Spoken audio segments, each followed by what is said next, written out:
Il-ġimgħa d-dieħla l-Gvern Malti se jiffirma ftehim strateġiku mal-Gvern Ċiniż. Dan se jkun ikopri perjodu ta' 5 snin.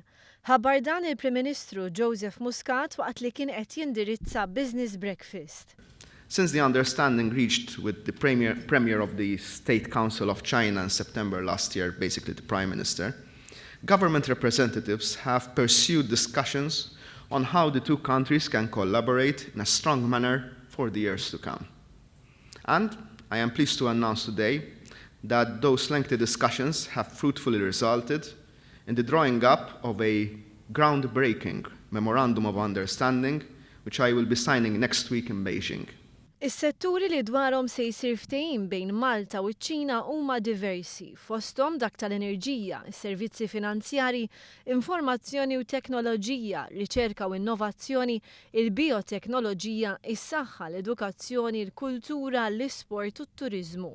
Il-Prim Ministru ddeskriva l-ftehim bħala wieħed uniku mhux biss għal pajjiżna iżda anke f'kuntest Ewropew.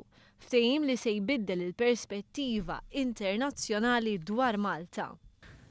This is, I believe, a major step change in the direction of our economy. An agreement which can continue to strengthen our exposure in the world and cause others to look at us positively when considering where in Europe to invest. Il-Prim Ministru qal li l-pożizzjoni ta' Malta fil-Mediterran tippermetti li l-pajjiż ikompli attira lejh l-investiment. Żied jgħid li pajjiżna jrid jitfa' ħarstu lil hinn mill-Ewropa għaliex Malta tagħmel parti mill-Ewropa stess u allura dan ma jitqies bħala investiment barrani.